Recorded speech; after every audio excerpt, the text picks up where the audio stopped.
कक्षा 12 में पढ़ने वाली एक छात्रा जो कि उत्तर प्रदेश के जिला मुरादाबाद के एक थाना है वहां का है, उसी के एक गांव की वो रहने वाली होती है। 18 मार्च 2022 को वो होली का पर्व मना करके अपने घर पर नहा रही थी। इसी बीच में उसके घर में 3 दबंग घुस आते हैं। उन 3 दबंगों ने उसके नहाते हुए का अश्लील वीडियो बनाया और फोटो भी उतार लिया। उसने विरोध किया तो उन दबंगों ने उसके साथ गंदी हरकतें करना शुरू कर दिया। छात्रा इस बात को लेकर के बेइंतहा परेशान हो जाती है। अपने पिता से वो पूरी कहानी बताती है। इसके बाद उसके पिता और वो लड़की थाने जा करके एफआईआर दर्ज करवाने की मांग करते हैं, लेकिन इस थाने पर तैनात एक दरोगा जिसका नाम होता है ललित चौधरी, इस पूरे मामले को वो सुनता जरूर है, लेकिन सुनने के बाद उसने इस मामले को महज शांति भंग की धाराओं में ये मुकदमा दर्ज कर लिया और उसके बाद जिम्मेदारी से पल्ला झाड़ लिया। ऐसा बताया जाता है कि उस छात्रा ने अपनी जिंदगी की लीला को हमेशा हमेशा के लिए समाप्त कर लिया। इसके बावजूद भी उस दरोगा ने इस घटना से कोई भी सबक नहीं लिया और भविष्य में उसने एक ऐसी घटना की जिस घटना के बाद पूरे उत्तर प्रदेश की पुलिस, जहां जहां तक ये बात पहुंच रही है, वहां वहां के पुलिस वाले उस दरोगा को लेकर के एकदम से थू थू कर रहे हैं, क्योंकि उसने जो काम किया है वो वाकई में अपने आप में बहुत शर्मनाक है। आज की कहानी उसी दरोगा की है जो दूसरी बार अपना मुंह छुपा करके मुरादाबाद से सीधा पीलीभीत भाग गया है। नमस्कार, स्वागत है आपका हमारे चैनल पर। आज की जो सच्ची घटना मैं आपको सुनाने जा रही हूँ, ये सच्ची घटना है उत्तर प्रदेश का एक जिला है अमरोहा। दरअसल बात कर रही हूँ 3 जनवरी 2024 की रात। एक महिला कांस्टेबल होती है जो एसपी से मिलने के लिए, कुंवर अनुपम सिंह से मिलने के लिए अपने इंतजार कर रही थी, अपने बारी का वो वेट कर रही थी। तभी उस महिला कांस्टेबल को आवाज लगती है। आवाज लगने के बाद वो महिला कांस्टेबल जैसे ही एसपी के सामने जाती है, आंखों में उसके आंसू आ जाते हैं और वो रोने लगती है फुट फुट कर। एसपी ने पूछा कि क्या बात है, तुम इतनी परेशान क्यों हो, क्या बात है। जब उसने कहानी बताई तो वाकई में उसकी कहानी दर्दनाक थी। दरअसल वो बताती है कि एक थाना लगता है, उसी थाने में एक हेल्प डेस्क पर वो काम करती है, उसकी पोस्टिंग होती है। इसी बीच में एक दरोगा उसके पास से गुजर रहे थे। दरोगा का नाम होता है ललित चौधरी। ललित चौधरी ने उस महिला कांस्टेबल की तरफ देखा। देखने में महिला कांस्टेबल थोड़ी अच्छी और सुंदर होती है। तभी ये पूछते हैं कि तुम कौन हो और कहाँ की रहने वाली हो। उसने अपना नाम बताया। उसने कहा कि मैं अलीगढ़ का एक गांव है, मैं वहां की रहने वाली हूँ। जैसे ही उस महिला कांस्टेबल ने अलीगढ़ के उस गांव का नाम बताया तो दरोगा ने कहा कि एक बार फिर से बताओ कि तुम्हारे गांव का नाम क्या है। उस महिला कांस्टेबल ने अपने गांव का नाम फिर से बताया। तभी वो मुस्कुराने लगा और हंसने लगा। हंसते हुए बोला कि ये तो बड़े इत्तेफाक की बात है, जो तुम्हारा गांव है वही मेरा ननिहाल है। जब इतनी बात सुनी तो उस महिला कांस्टेबल ने पूछा कि आप कहाँ पर रहते हो। तो उसने कहा कि जो आपके बगल वाला जिला है, यानी कि बुलंद जो शहर है, मैं वहां का रहने वाला हूँ। जैसे ही उस महिला कांस्टेबल से बुलंद शहर का नाम लिया गया तो महिला कांस्टेबल को ऐसा लगा कि कोई जैसे अपना मिल गया हो। जब प्रदेश में कोई अपना मिलता है तो उससे आत्मीयता, उससे नजदीकियां बढ़ना स्वाभाविक होता है। रात की ड्यूटी लगी हुई थी और दरोगा ने उस महिला कांस्टेबल से कहा कि तुम रात में जाओगी, थोड़ा परेशान हो जाओगी, इसलिए तुम मेरे साथ चलो, मैं तुम्हें छोड़ देता हूँ। महिला कांस्टेबल इसलिए मना नहीं कर पाई क्योंकि उससे रिश्ता था, क्योंकि उसने दावा किया था कि उस लड़की यानी कि महिला कांस्टेबल का जो गांव है वही दरोगा की ननिहाल है, उसके माँ का मायका वहीं का है। जैसे ही महिला कांस्टेबल ने कहा कि ठीक है, कोई दिक्कत नहीं है, वो उसके साथ जाने को तैयार हो जाती है। और ये पहला बार वाक्य था। अब इसी तरीके से महिला कांस्टेबल से वो दरोगा किसी न किसी बात पर, किसी न किसी बहाने से बातचीत करने की कोशिश करता था और उसे अपने साथ छोड़ने का कोई न कोई बहाना ढूंढता रहता था। धीरे धीरे करके ये एक शुरुआत हो जाती है और शुरुआत जब ऐसे चलती चली जाती है तो महिला कांस्टेबल से उस दरोगा की थोड़ी नज़दीकियां बढ़ जाती है और मौका पाते ही एक दिन वो उसे अपने कमरे पर लेकर के जाता है और कमरे पर ले जाने के बाद उससे थोड़ी नज़दीकियां बढ़ाता है और उसके साथ शारीरिक संबंध बनाता है। हालांकि उस महिला कांस्टेबल ने इस बात का विरोध किया, लेकिन दरोगा ने कहा कि कोई दिक्कत नहीं, कोई परेशानी नहीं है। यदि ऐसा कुछ होता है, कुछ भी गड़बड़ होती है, तो हम दोनों शादी कर लेंगे। वैसे भी तुम समझदार हो, वैसे भी तुम बालिग भी हो। दरोगा ने समझदारी की बात करते हुए उस महिला कांस्टेबल के दिमाग पर कुछ ऐसा असर डाला कि वो उसके किसी भी बात का विरोध नहीं कर पाई और ऐसे ही सिलसिला लगातार आगे चलता चला जाता है। कुछ दिन बीतते हैं, तब उसे पता चलता है कि उसके पेट में, एक महिला कांस्टेबल के पेट में अचानक से दर्द उठने लगता है। उसने कहा दरोगा से कि मेरे पेट में दर्द हो रहा है, शायद कुछ न कुछ गड़बड़ है। तभी उसका अल्ट्रासाउंड कराया जाता है और तब पता चलता है कि वो प्रेग्नेंट हो चुकी है। तभी दरोगा कहता है कि बहुत जल्दी हो जाएगी, इसीलिए हमें ये बच्चा गिराना होगा। कुल मिलाकर के ऐसे कुछ इसको दवाइयाँ खिलाई जाती हैं, जिस दवा को खाने के बाद उस महिला कांस्टेबल के पेट में जो बच्चा पल रहा था वो उसका गर्भपात हो जाता है और वो फिर एक सामान्य जिंदगी जीने लगती है। लेकिन कुछ दिन बीतने के बाद फिर से उस महिला कांस्टेबल के साथ उस दरोगा की नज़दीकियां बढ़ने लगती हैं और जब उसे मौका मिलता था तब उसके साथ वो शारीरिक संबंध बनाया करता था, गंदा काम किया करता था और वो महिला कांस्टेबल उसका विरोध भी नहीं कर पा रही थी, क्योंकि वो स्थिति में नहीं थी, क्योंकि उसके दिमाग में पूरी तरीके से वो हावी हो चुका था, पूरी तरीके से वो कब्जा कर चुका था। दूसरी बार भी ऐसा होता है कि वह महिला कांस्टेबल फिर से गर्भवती हो जाती है। गर्भवती हो जाने के बाद वो अपना कारण बताती है, कहती है कि मैं फिर से गर्भवती हो चुकी हूँ। वो फिर से उसको कुछ ऐसी गोलियां खिलाता है जिससे उसका गर्भपात हो जाता है। फिर कहानी आगे बढ़ जाती है। एक दिन इस दरोगा का फोन इस महिला कांस्टेबल के पास ही रह जाता है और इसी बीच में एक फोन आ जाता है। जब फोन पर उधर से महिला की आवाज आती है तो पूछा जाता है कि तुम कौन बोल रही हो। वो बताती है कि तुम कौन बोल रही हो। अब दोनों महिलाएं, यानी कि एक तरफ महिला कांस्टेबल होती है और दूसरी तरफ एक और महिला होती है।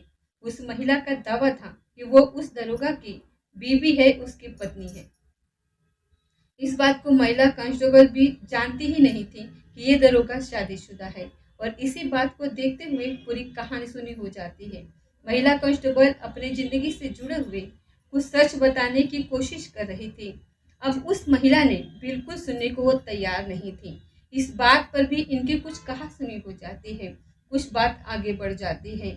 जब बात आगे बढ़ती है तो इस बात को लेकर के इन ये जो महिला कांस्टेबल होती है इस पर एतराज करती है, विरोध जताती है और विरोध जताने के बाद इस दरोगा से कहती है कि तुमने मेरे साथ अच्छा नहीं किया। तुमने ना केवल मेरे शरीर से खेला बल्कि मुझे 2 बार प्रेग्नेंट भी किया और दोनों बार ही मेरा गर्भपात भी करा दिया। इस बात को लेकर के उसने कहा कि ठीक है, तुम अपनी ज़िंदगी अलग जियो। दरोगा से कुछ इस तरीके की बात कहकर वो अपनी ज़िंदगी अलग जीने की बात करती है और साथ ही कहती है कि मैं भी अपनी ज़िंदगी अलग जीने की कोशिश करूँगी। महिला कांस्टेबल अलीगढ़ जाती है अपने घर, अपने परिवार वालों के साथ शादी की बात करती है और कुल मिलाकर के उसकी सगाई की बात तय हो जाती है और महिला कांस्टेबल की सगाई भी हो जाती है। जैसे महिला कांस्टेबल की सगाई के बाद वापस अपनी ड्यूटी पर आती है, ये बात दरोगा को पता चल जाती है। दरोगा उसके साथ मारपीट करने लगता है, कहता है कि तुम्हारी हिम्मत कैसे हुई मेरी बिना मर्जी के किसी और से शादी करने की। जब महिला कांस्टेबल ने कहा कि तुम शादीशुदा हो, तुम अपनी ज़िंदगी में खुश रहो और मुझे भी अपनी ज़िंदगी जीने का अवसर दो, तुम मुझे इतना परेशान मत करो, तो वो कहता है कि अगर तुम्हें शादी ही करनी है तो कम से कम मुझसे तो पूछ लिया होता, क्योंकि मैं तुमसे शादी कर लूँगा। जैसे उस महिला कांस्टेबल ने ये बात सुनी, उसे बड़ा आश्चर्य हुआ। वो सोचने पर मजबूर हो जाती है। कुछ वक्त आगे बढ़ता है। इसके बाद फिर से इन दोनों के बीच में फिजिकल रिलेशनशिप बनने शुरू हो जाते हैं। महिला कांस्टेबल परेशान हो जाती है। परेशान हो जाने के बाद अपना मुरादाबाद से ट्रांसफ़र करवा लेती है और एक दिन उसके पेट में फिर से दर्द उठने लगता है।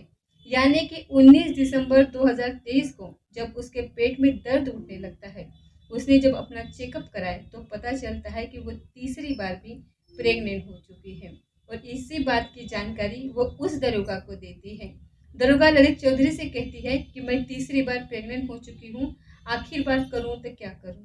तभी वो दरोगा कहता है कि ठीक है, जैसा तुमने पहले 2 बार दवाइयाँ खाई हैं, ठीक वैसे ही इस बार भी दवाइयाँ खा लो और बात खत्म करो। जब महिला कांस्टेबल ने कहा कि मैं इस बार दवाइयाँ नहीं खाने वाली हूँ, मुझे परेशान मत करो, तभी वो दरोगा कहता है कि अगर तुमने ये काम नहीं किया, तुमने दवाइयाँ नहीं खाई और अपना गर्भपात नहीं कराया, तो देख लेना तुम्हारे जो वीडियोस हैं, तुम्हारे जो फोटोग्राफ्स हैं, उनको मैं सोशल मीडिया पर अपलोड कर दूंगा, तुम्हें बदनाम करके रख दूंगा। महिला कांस्टेबल परेशान हो जाती है। आखिरकार वो करे तो क्या करे। इसके बाद उस महिला कांस्टेबल ने कहा कि ठीक है, तुम्हें जो करना है तुम वो करो, अब मैं उच्च अधिकारियों से जाकर के इस बात की शिकायत करूंगी कि तुम मुझे बार बार परेशान करते हो। जैसे ही महिला कांस्टेबल ने उच्च दरोगा से उसकी कथनी, उसके करने के बारे में उच्च अधिकारियों को बताने की बात कही, तभी दरोगा थोड़ा सा गुस्से में आ जाता है और उसके बाद मुरादाबाद से सीधा पहुंच जाता है अमरोहा। अमरोहा में जाने के बाद इस महिला कांस्टेबल के साथ खूब मारपीट करता है और मारपीट करता है, फिर आराम से वहां से चला जाता है। अब इस बात को सोचने में इसको कई दिनों का वक्त लग जाता है कि आखिरकार करे तो क्या करे, क्योंकि वो लगातार उलझनों में उलझती चली जा रही थी। महिला कांस्टेबल परेशान हो रही थी। ये आई तो थी उत्तर प्रदेश पुलिस में महिलाओं की रक्षा करने के लिए, कानून की रखवाली करने के लिए, कानून का पालन कराने के लिए, लेकिन खुद ही वो अपराध का शिकार हो रही थी। इसलिए वो परेशान होकर उसने अपने कुछ साथियों से बातचीत की। साथियों ने कहा कि जो आपकी जिले यानी कि अमरोहा के जो एसपी हैं वो अनुपम सिंह बहुत ही अच्छे और बहुत ही नेक अधिकारी है, तुम्हें अपनी पूरी कहानी, पूरी बात उनसे बतानी चाहिए। यदि तुमसे उनसे सारी बात बताई तो जरूर तुम्हारी सुनवाई होगी, हेल्प होगी। जबकि महिला कांस्टेबल कहती है कि मुरादाबाद में रहते हुए कई उच्च अधिकारियों से इस चीज की बातचीत की गई थी, लेकिन किसी ने भी इस मामले में सुनवाई नहीं की, इसीलिए वो बहुत ज्यादा परेशान रहती है। लेकिन जब उसके साथियों ने इस पर दबाव बनाया कि तुम्हें एसपी से ये बात करनी ही चाहिए, तब वो 3 जनवरी 2024 को एसपी के पास जाकर के पूरी कहानी बयां करती है और एसपी को इस बात को सुनने के बाद बहुत ज़्यादा गुस्सा आता है। तभी वो महिला थाने में फ़ोन करते हैं और कहते हैं कि एक महिला कांस्टेबल का आपको पास भेजा जा रहा है, उसकी पूरी शिकायत को सुनने के बाद एफआईआर दर्ज कर लेनी चाहिए। जैसे ही पूरी कहानी उस महिला थाने में जाकर के बताई जाती है, तो पुलिस उस दरोगा और दरोगा के भाई, दरोगा की पत्नी, इन तीनों के विरुद्ध आईपीसी की धारा 376, 323, 313, 504, 506 और SC/ST की एक्ट की धाराओं के चलते मुकदमा दर्ज कर लिया जाता है। दर्ज करने के बाद इस मामले की जांच दी जाती है। वह एसपी की तरफ से नौगामा सदर की जो सीओ होती हैं अंजलि कटारिया, उन्हें मामले की जांच दी जाती है। अभी इस नौगामा सदर की जो सीओ साहिबा होती हैं, उन्होंने इस मामले में अभी जांच की प्रक्रिया उनकी लगातार चल रही है, जारी है। इसमें कौन कितना दोषी है ये तो खैर जांच के बाद ही पता चलेगा। लेकिन जैसे ही इस बात की दरोगा को भनक लगती है कि तुम्हारे खिलाफ महिला थाने में एफआईआर दर्ज हो चुकी है, तब वो मुरादाबाद से सीधा अपना ट्रांसफर करा करके बहुत पीलीभीत भाग जाता है और इस मामले से बचने की लगातार कोशिश करता है। हालांकि जब पहली बार उस दरोगा की लापरवाही की वजह से एक छात्रा की जान चली जाती है, शायद उसे तभी अपने इस घटना से सबक लेना चाहिए था और जिस ड्यूटी को उसने निभाने के लिए कस्में खाई थी, जो जनता की मदद करने की उसने शपथ ली थी, उनकी हेल्प करने के लिए कसम खाई थी, उसी काम को ये यदि ईमानदारी से कर रहा होता तो आज उत्तर प्रदेश की पुलिस उस पर थू थू नहीं कर रही होती। दोस्तों, इस पूरे घटनाक्रम को सुनाने का उद्देश्य किसी को परेशान करना नहीं है, किसी का दिल दुखाना नहीं है, बल्कि आपको जागरूक करना है, आपको सचेत करना है, आपको बताना है कि पुलिस का काम है लोगों की मदद करना, बल्कि काम के साथ कानून के साथ खिलवाड़ करना बिल्कुल भी नहीं है, लेकिन उन महिला कांस्टेबल के दिमाग पर कुछ इस तरीके से दरोगा हावी होता है और उसको लगातार कई सालों तक शोषण करता चला जाता है। ऐसा बताया जाता है कि उस मुरादाबाद जिले के अंदर उस दरोगा की लगभग 5 साल तक तैनाती रहती है और कई साल तक इस महिला कांस्टेबल का वो शोषण करता रहता है। मिलते हैं दोस्तों अगले किसी सच्ची घटना के साथ। ये थी आज की सच्ची घटना। तो जय हिंद, जय भारत।